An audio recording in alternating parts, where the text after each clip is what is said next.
Bonjour, dans la dernière vidéo, nous avons vu comment était désigné le chef de l'État, le décideur principal. Et nous avons vu aussi que périodiquement, l'armée revient dans la discussion. Alors, comment ça marche? Le chef de l'État, décideur principal, peut être souvent malade, comme Bouteflika. Il peut être souvent absent, comme Mohamed VI au Maroc. Il peut être incapable, comme Bush Junior, dont l'incompétence était moquée par une émission quotidienne à la télévision. Il n'en demeure pas moins le décideur principal d'une grosse machinerie qui n'arrête pas de fonctionner à cause de ses absences. En Belgique, pendant 18 mois, ils ont été privés de gouvernement et de chef de l'État. Ça n'a pas empêché la Belgique de rester l'un des pays les plus prospères du monde et même de contribuer avec l'OTAN à faire la guerre à quelques peuples pauvres de la planète. Mais me direz-vous, et Saïd alors? Pourquoi parle-t-on de Saïd Bouteflika au niveau du centre de décision du pays? Souvenez-vous, on a déjà eu un cas semblable. Quand Chedli était président, les changements de cap, comme par exemple le tournant vers la privatisation, c'est une décision de Chedli. Mais toutes les nominations, toutes les décisions quotidiennes revenaient à la machine de la présidence dirigée par Belkher. C'est le cas pour Saïd Bouteflika. Donc, en l'absence du décideur principal, la machine étatique continue de tourner et prend en charge les affaires. Et cet État, justement, est-il neutre? Travaille-t-il juste pour administrer les choses sans privilégier aucune des parties de la société? Absolument non. L'État est au service des classes dominantes. C'est l'État dirigé par Chedli, Zeroual, Bouteflika qui a enrichi Rabrab, Haddad, Tahkout, etc. en leur ménageant des monopoles. Cette vérité est encore plus évidente dans l'Occident impérialiste. On parle bien du complexe militaro-industriel aux États-Unis qui commande des guerres pour pouvoir relancer la machine économique. Et on connaît la réflexion sur le code civil français, censé gérer les relations entre les citoyens, qu'on surnomme le code de la propriété parce qu'il privilégie le propriétaire sur le petit peuple. Dans les pays développés depuis au moins le début du XXe siècle, ce sont les grandes banques, les grands groupes financiers qui dirigent le bloc social des classes dominantes. Aux USA, par exemple, Goldman Sachs, la grande banque, place des ministres que le président élu soit démocrate ou républicain. Et en France, nous venons d'avoir le spectacle éclatant d'un président des riches mis en place par la coalition des banquiers dirigé par Rothschild. Démocratie parlementaire, système présidentiel, tout ça n'est que façade. En réalité, il y a un pouvoir de la bourgeoisie. Et en cas de crise, on oublie toutes ces formalités et ce qu'on appelle l'État profond se manifeste pour rétablir les intérêts des classes dominantes. En Italie récemment, où l'on a un système de démocratie parlementaire, le président est protocolaire. Eh bien, ce président protocolaire s'est permis de refuser le gouvernement présenté par les partis majoritaires aux élections. Aux États-Unis, où nous avons par contre un système présidentiel, le président Trump est régulièrement saboté par l'État profond qui refuse sa politique protectionniste. N'importe quel petit juge d'Hawaï ou du Montana peut annuler une décision du président. Les services de sécurité se mobilisent pour nuire aux politiques du président. Évidemment, il s'agit de défendre les intérêts des multinationales américaines, des grands groupes financiers américains et italiens et européens qui refusent les politiques protectionnistes de ces nouveaux élus.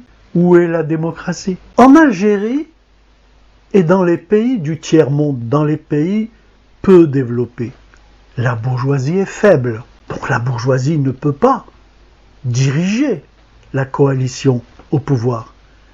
Encore moins des banques. C'est donc la bureaucratie qui est la couche dominante du bloc social dominant. C'est la bureaucratie, c'est-à-dire la caste militaire, la haute hiérarchie militaire, les hauts fonctionnaires des ministères qui dirigent le pays. Haddad et Rebrab, malgré leur puissance, on voit bien qu'ils quémandent auprès des fonctionnaires en place, auprès des ministres en place. Mais ils quémandent, mais ils font partie de la famille qui est au pouvoir. Ils font partie du bloc social dominant. Il n'y a qu'à voir que Rebrab s'est permis de tenir tête à Abdelaziz Abdeslam et a contribué à sa chute. Il n'y a qu'à voir que Rebrab, qui est en crise avec le président Bouteflika depuis 2004, n'a pas cessé de s'enrichir et d'engranger les milliards. Le rôle des militaires et des services de sécurité est le même à travers le monde.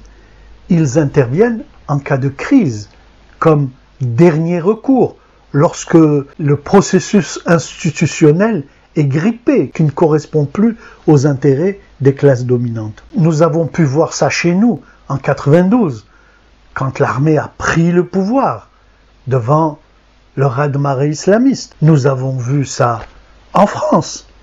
En 1958, il y a bien eu un coup d'État militaire en 1958 en France. Et aux États-Unis, souvenez-vous que lorsqu'il y a eu les attentats du World Trade Center, le président Bush voulait aller à la Maison-Blanche et le président le plus puissant de la planète a été empêché par qui? Par les services de sécurité de rejoindre son bureau. Ils l'ont baladé de caserne en caserne. Ce rôle est évidemment beaucoup plus fréquent dans le tiers-monde, parce que les États bourgeois du tiers-monde sont beaucoup moins stables. Ils sont en crise permanente. Cela amène donc les services de sécurité, l'armée à intervenir très fréquemment, les coups d'État, les juntes militaires, les interventions policières sont beaucoup plus fréquentes. En plus, chez nous, la filiation avec l'ALN vient quelque part encore légitimer l'armée dans le jeu politique. Mais il faut garder la mesure des choses. Le général Ammari, qui soutenait Benflis, se contente de démissionner. Il ne fait pas un coup d'État, comme en 92. Pourquoi? Parce qu'il n'y a pas une crise majeure du système. Les intérêts fondamentaux ne sont pas remis en cause par le choix entre Bouteflika et Benflis. Donc, les militaires se retirent comme se sont retirés les généraux récemment limogés, comme le général Taoufir qui disait au moment de son éviction « Je ne peux pas m'opposer à une décision qui porte le sceau, le khatem, de la République ». Donc les militaires, les services de sécurité interviennent en cas de crise. Ils interviennent en dernier recours, dans les pays avancés comme dans les pays du tiers-monde.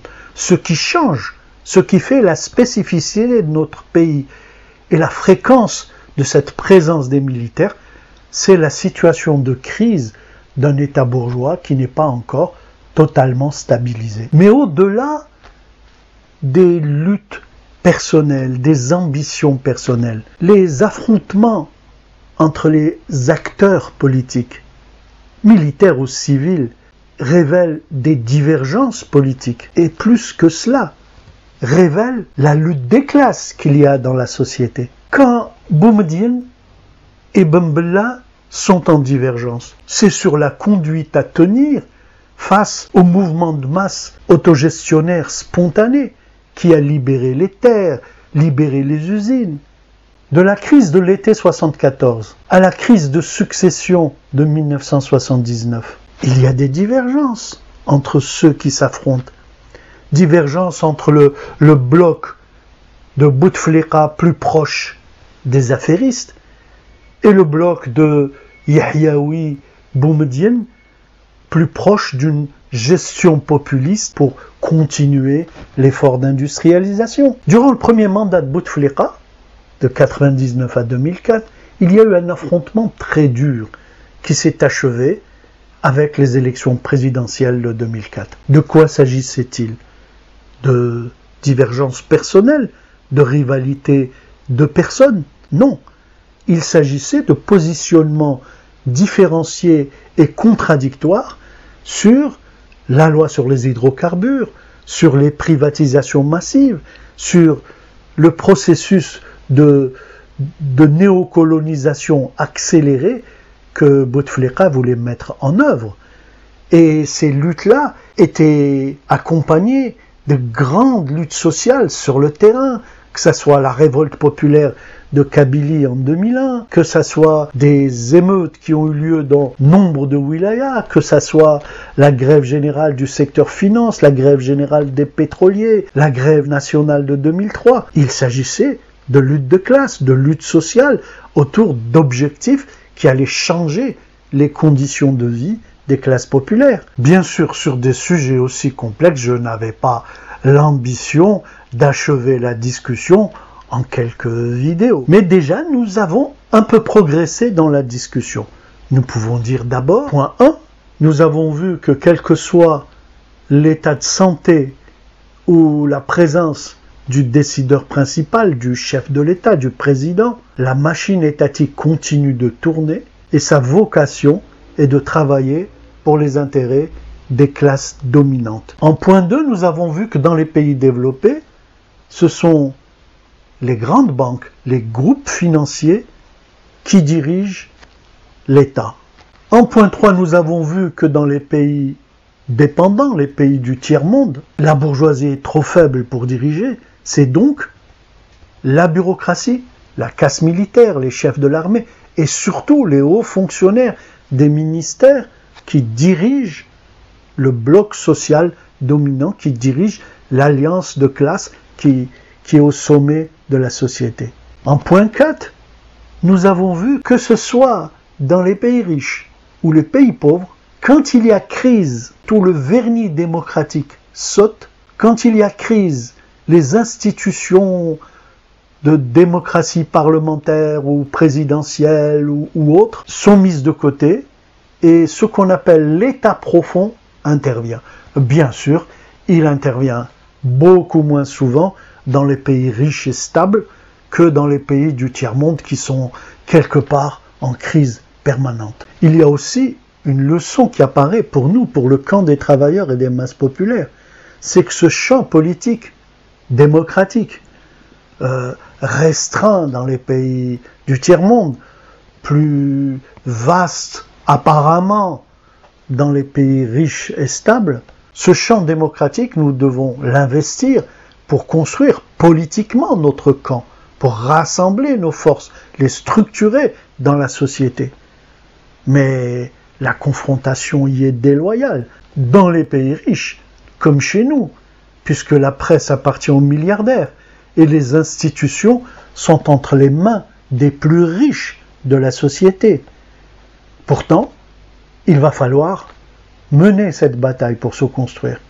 Et il faut même savoir, vu tout ce que nous avons dit, savoir que les acquis que nous obtiendrons par la confrontation démocratique seront contestés par des moyens non démocratiques parce que l'État est au service des classes dominantes et que ces institutions ne servent qu'à porter l'intérêt de ces classes dominantes.